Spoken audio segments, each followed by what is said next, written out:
Hai guys, balik sukses bersama Platinum Podcast. Sekarang kami ada di kantor Trikarya Utama, kontraktor ternama di Surabaya yang sudah sering pakai Asia Platinum Keramik. Yuk kita masuk.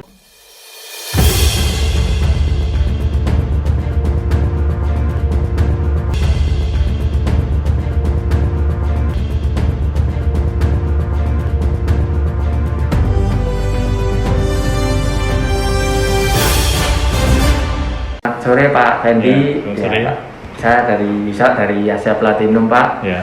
Ini mau tanya tentang Bapak Fendi, juga kontraktor Trikarya Utama ya Pak. Ya. Boleh mungkin diceritakan Pak awal berdirinya Bapak di Trikarya ini, untuk mendirikan Trikarya tahun berapa atau bagaimana Pak? Ya. Jadi kontraktor ini sebetulnya saya dulu pernah ikut kerja sama orang, kemudian tahun 2000 perusahaan itu mengalami pilot.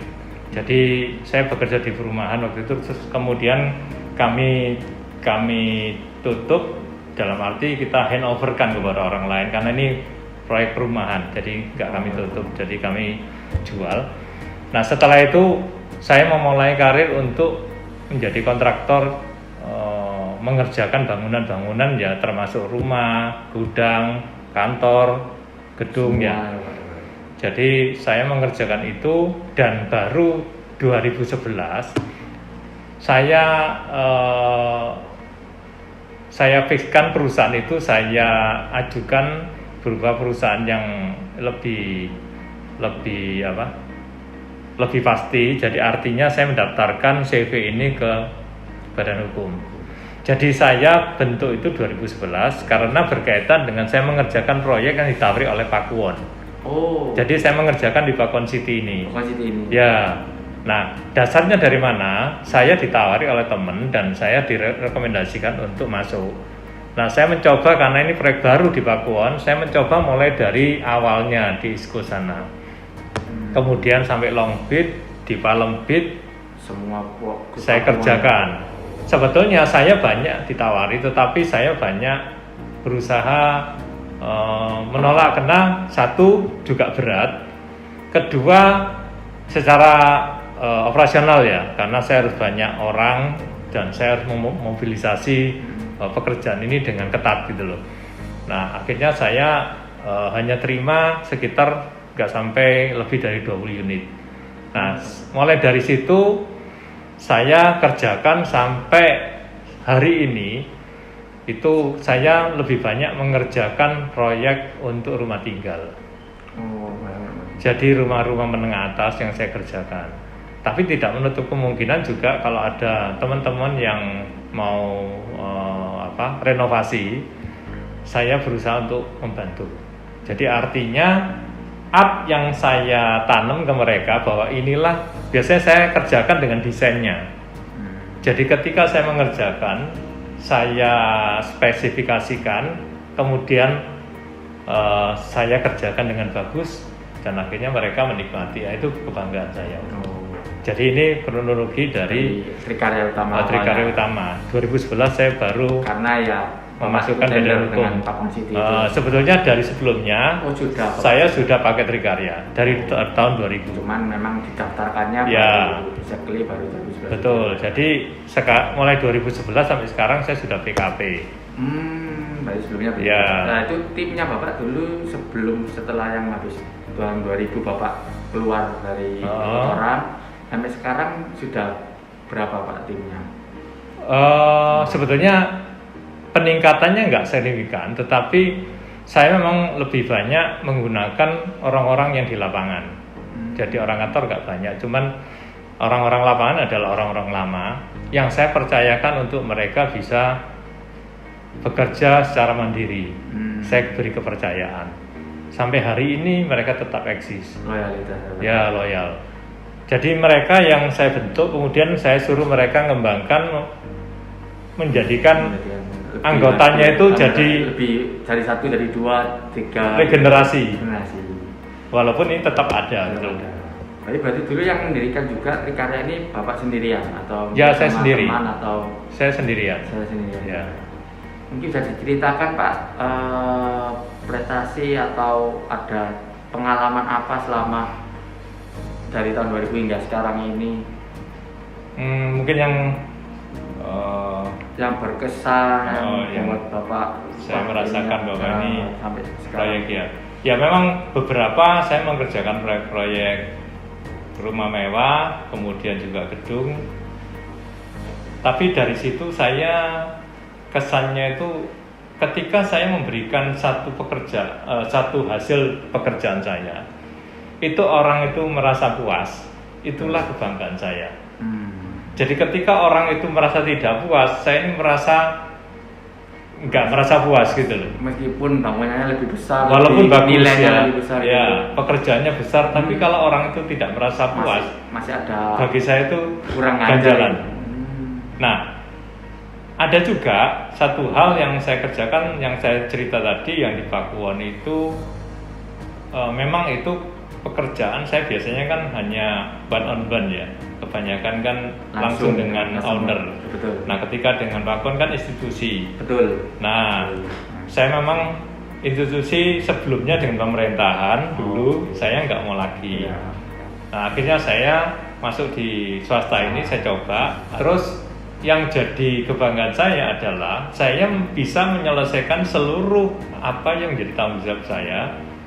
Pekerjaan itu saya selesaikan dengan baik, walaupun saya terseok-seok terus terang. Artinya ya cukup berdarah-darah gitu loh.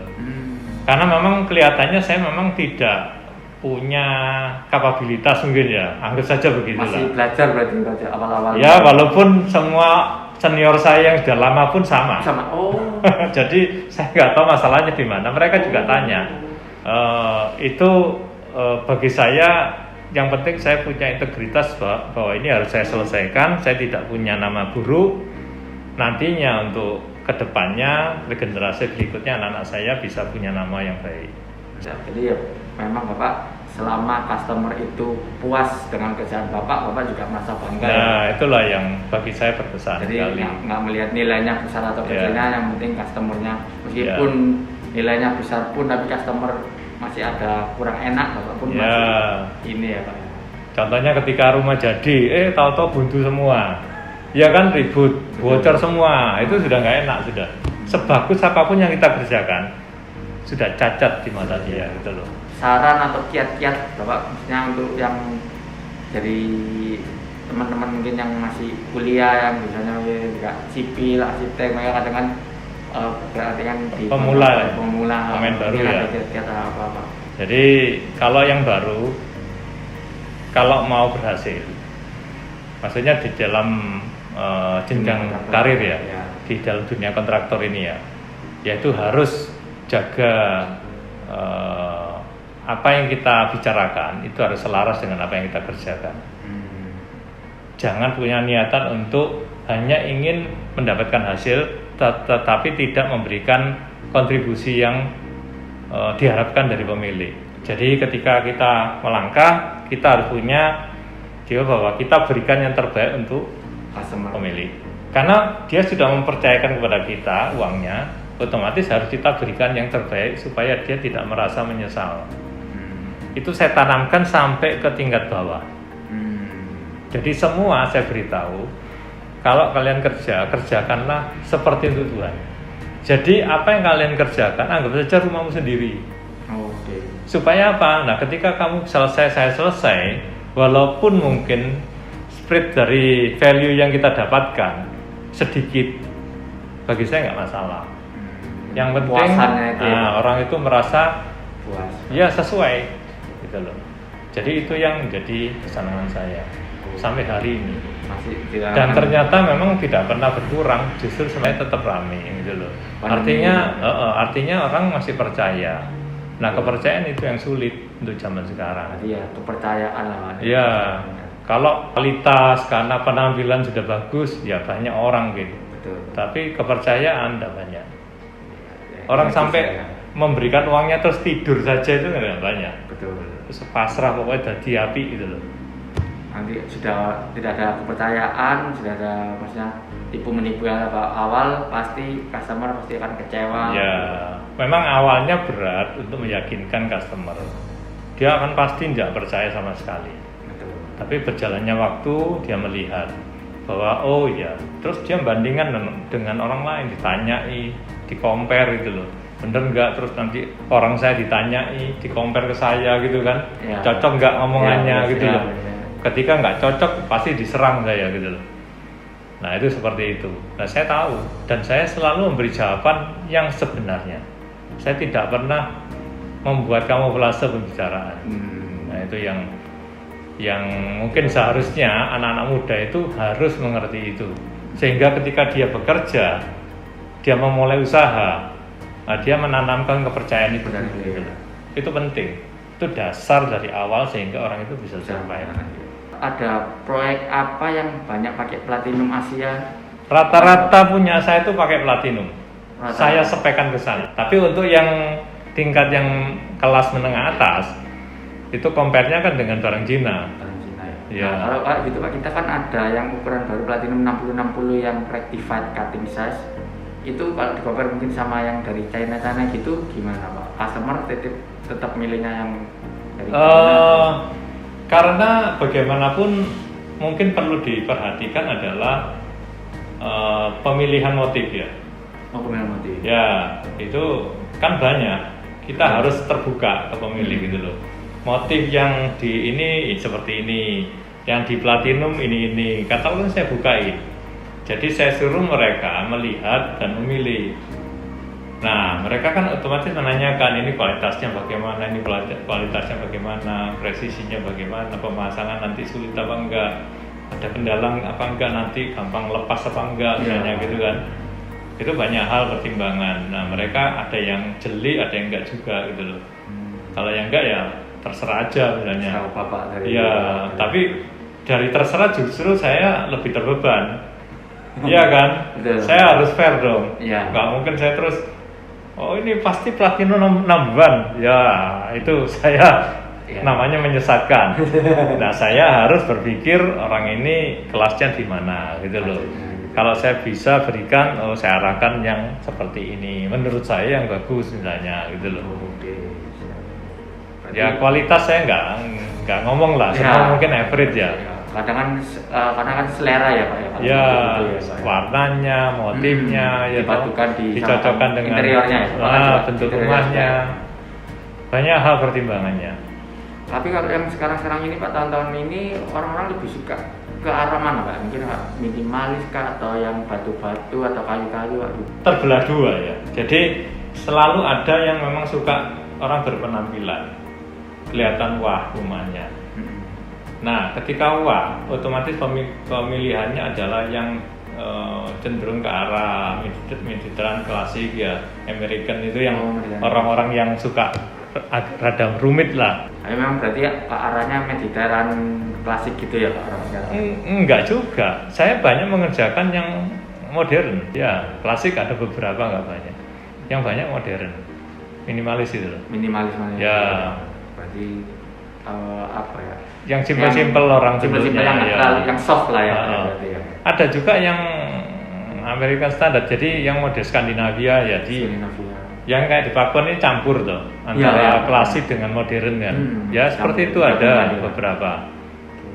Mungkin ada kesan-kesan apa Pak selama menggunakan Platinum Asia dari Bapak lama sampai sekarang ini kan? Ya konsisten.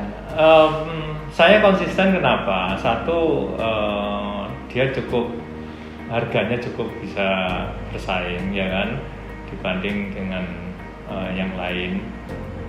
Terus kemudian juga mungkin kebutuhan dengan barang yang ada itu lebih gampang saya dapatkan di sini dibanding dengan merek lain. Yang apalagi produknya di Jakarta gitu ya. Oh, yang pusatnya. Ya, pusatnya di sana. Memang pakai kita dari segi harga, segi stok, mungkin kalau motifnya gimana Pak? Motif itu memang saya kalau sudah cocok satu hal, saya selalu arahkan itu. Satu, saya nggak pusing-pusing. Kedua, masih relevan dan bagus. Orang banyak suka, ya kan? Tapi kadang-kadang juga saya harus inovasi yang lain motifnya supaya itu kan berkembang dan orang nggak nggak melihat Monoton kita gitu itu ya monoton gitu loh. Kalau selama ini yang sering Bapak pakai motif apa Pak? Ingat nggak Pak? Warna apa gitu yang sering Bapak usulkan juga untuk customer? Oh ya beberapa sih ya, yang sering itu ya, yang pokoknya warna cerah saya padukan dengan warna yang enak di mata orang yang kira-kira pasti suka. Apalagi kalau saya kan juga jual beli rumah, jadi saya selalu spekkan ke platinum. Ya terutama kamar mandi, ya teras-teras dan yang lain-lain itu selalu saya pakai punya platinum. Kebanyakan memang saya pakai yang 20-25 dan 25-40 untuk middle low. Nah itu yang seperti Aduri, saya suka yang apanya, embusnya itu. Oh, embusnya. Dekor embus. Iya, dekor embus. Nah, itu kan kotak-kotak itu. Iya, kotak-kotak. Nah, itu saya kasih satu bidang, yang lain warna polos, basicnya. Ya, tapi dari sejak awal berdiri saya selalu pakai platinum. Asia platinum. Awal kenal juga dari sebelum berdiri ikut orang juga mereka sudah Asia dan platinum ya. Jadi sudah lama ya Pak. Ya, jadi kalau namanya Asia dan platinum saya sudah mendarah daging gitu loh. Di Jakarta pun saya kasih spek itu. Saya datangkan satu kontainer saya kirim ke sana. Terima kasih atas waktunya Pak Fendi. Ya. Saya kira cukup sih, sekian dari kami. Ya teman-teman, tadi adalah salah satu kunjungan kontraktor ternama di Surabaya yang membangun rumah mewah, gedung-gedung perkantoran dengan sepenuh hati dan menjunjung tinggi nilai kepuasan klien. Jadi teman-teman yang membutuhkan untuk pembangunan rumah sendiri ataupun untuk perkantoran bisa menghubungi Bapak Fendi dari Trikarya Utama. Terima kasih Pak Fendi dan tim Trikarya Utama yang selalu setia menggunakan produk Platinum dan Asia Tile. Oke, sampai jumpa di kunjungan kontraktor berikutnya bersama Platinum dan Asia Tile. Inspire a better life.